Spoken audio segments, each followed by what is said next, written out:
For 16 years, from 1989 through 2004, Booknotes was C-SPAN's signature author interview program.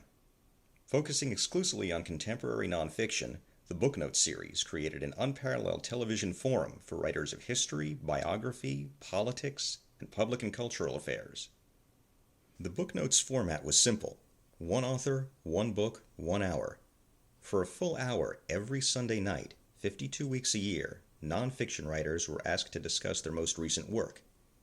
Beyond the book's subject matter, authors were also queried about their research, their writing process, and their own lives and influences. The result is a body of televised interviews that serve as a lasting scholarly resource for authors, researchers, students, readers, and educators. George Mason University Libraries is now adding to this trove of information by re-interviewing selected authors about their experiences as part of the Booknotes series. Hello, I'm Lindsay Bestabrucci, oral historian for George Mason University Libraries, and with me is sound engineer Robert Vey. Today is January 30th, 2015, and we are recording from Fenwick Library, where we are speaking with author Gary Hymel, who appeared on Booknotes on January 23rd, 1994, to discuss the book All Politics is Local and Other Rules of the Game. Hello, thank you for speaking with us today. Okay, Lindsay, it's nice to be with you.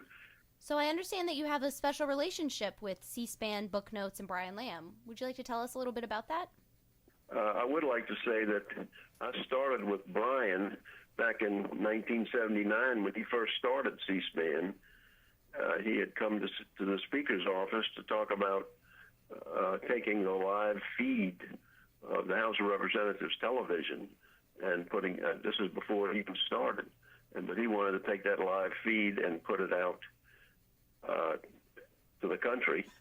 And I was a top staffer for Tip O'Neill at the time. Tip O'Neill was the speaker who had the jurisdiction over such a thing. So Brian came in, and I brought him in to see the speaker and explained to him what he wanted to do. He wouldn't affect the House coverage. He would just take the feed and spread it and send it out across the country.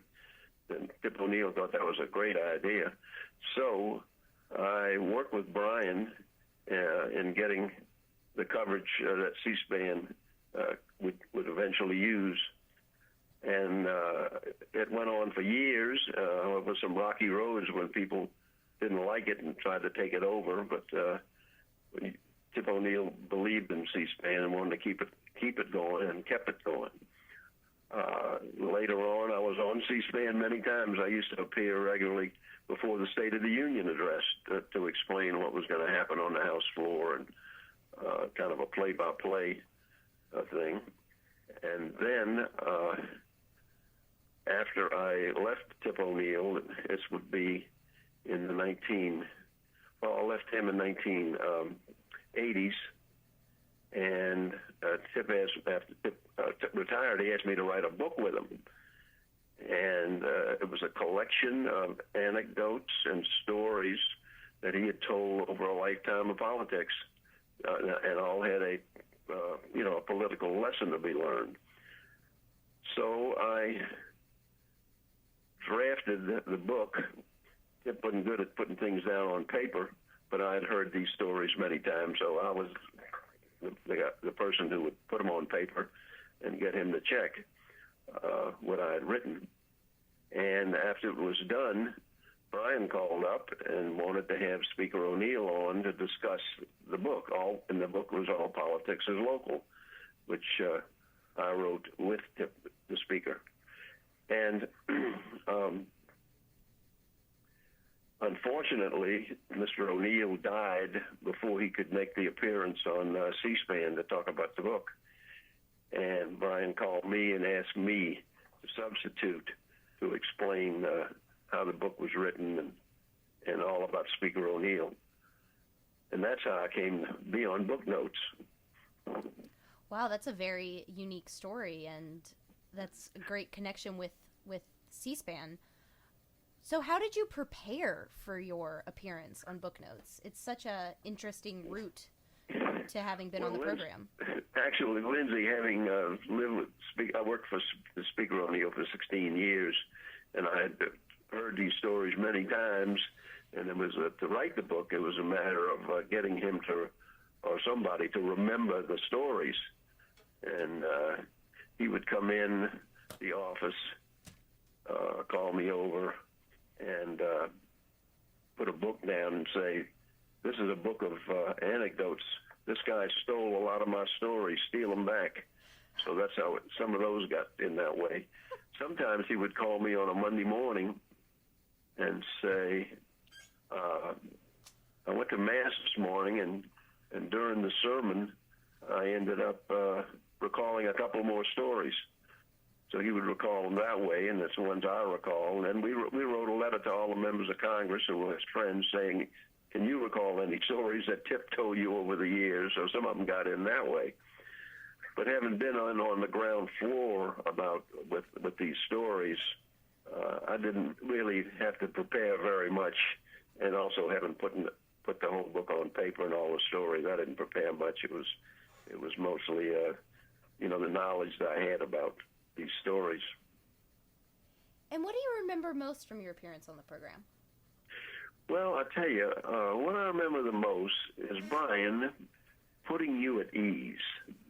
He made it so easy, conversational tone, and I remember being struck when he said, "Well, our hour is up," and it stunned me that the hour had gone so fast, and that was due to Brian, and that's his real talent, is to put somebody at ease and not be formal and not ask questions you can't answer, but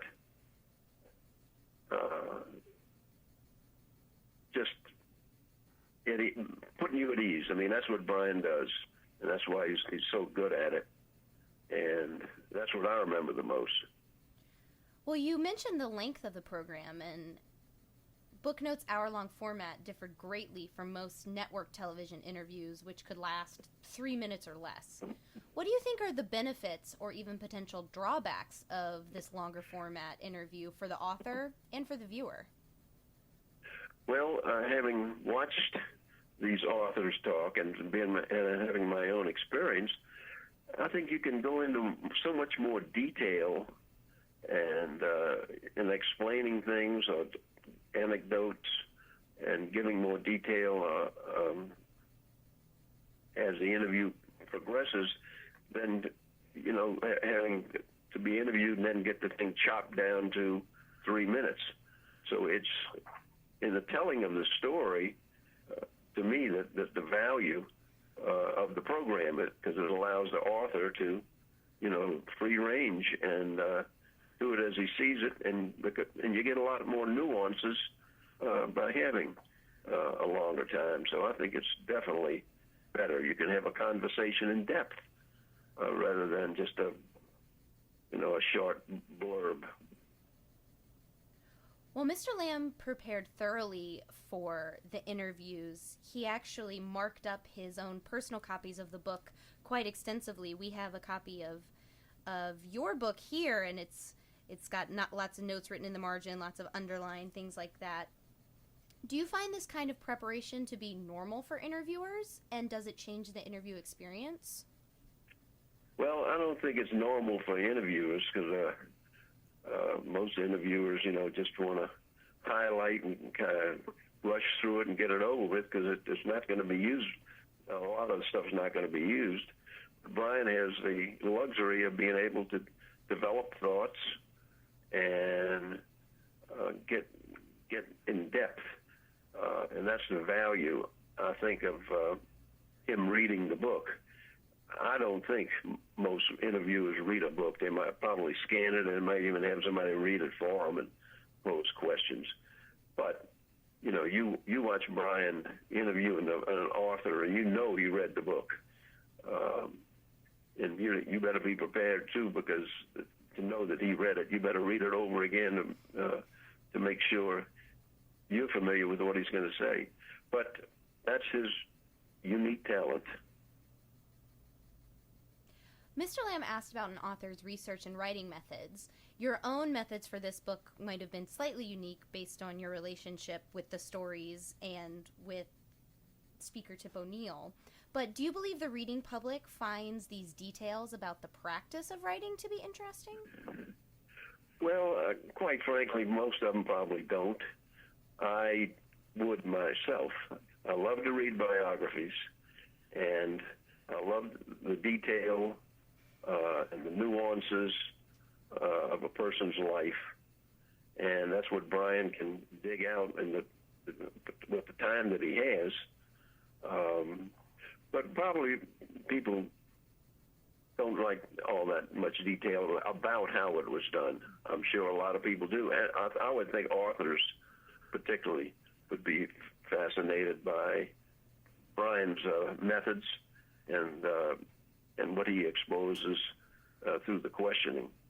But probably the general public doesn't care. Well, Mr. Lamb frequently asks his guests biographical questions. Did that surprise you? And is this different from other interviews you've experienced?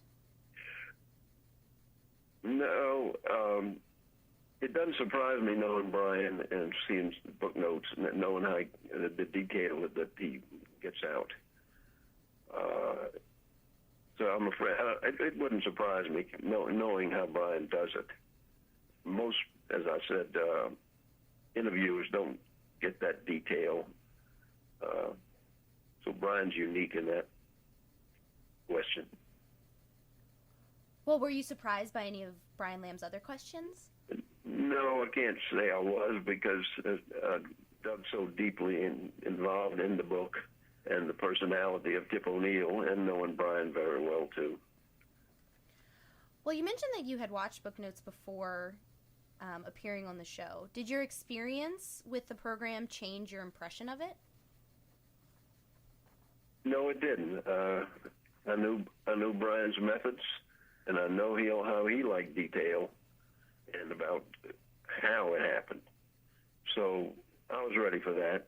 And the magical thing of Brian is to carry it on in such conversational tone after, thrilling himself on the facts in the book, but then being aware of it. And of course, we had a big personality here that we both knew, Tip O'Neill, the speaker, who was our vehicle for exposing that. Well, as you may or may not know, George Mason University has been gifted all of Brian Lamb's personal copies of the books used in the Booknotes series. This amounts to 800 nonfiction books published between the late 1980s and 2004. What do you think the benefits and uses of such a collection might be? Well, I've thought about that, and I'm not sure, because whatever it is, it's shrinking with the lessening of reading the printed word in this technological age, where you don't need to go get a book out of a library to get a lot of detail and read what you're doing. So I don't know.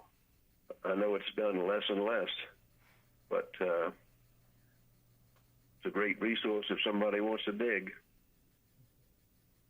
Well, Brian Lamb had a rule that authors could only appear on the program once. If asked back, would you have returned for another interview? Sure. It was a pleasure being on, and I would be glad to do it. I don't know why he has that one. Well, was there a difference in sales or national attention for your book after discussing it with Brian Lamb on Booknotes? I don't know the answer to that question, and I would say probably not. I mean, the book sold because Tip O'Neill had written it, and Tip O'Neill was famous for saying all politics is local, and that carried it. I'm not familiar about any circulation jumps.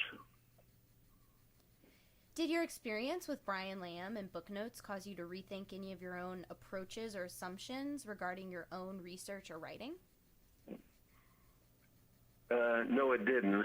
I guess the lesson I learned is if I ever interviewed anybody, the key is to put them at ease, because that's what Brian's talent is.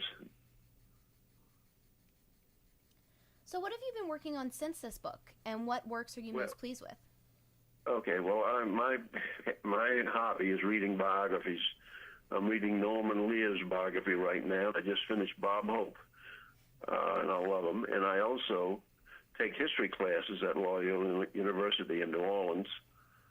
I love history. I love biographies, and so Booknotes fits right into that. It certainly does. Well, in your estimation, what has been the lasting impact of Booknotes in then contemporary society and perhaps since? Well, I think it showed people that if you really want to dig into a book, and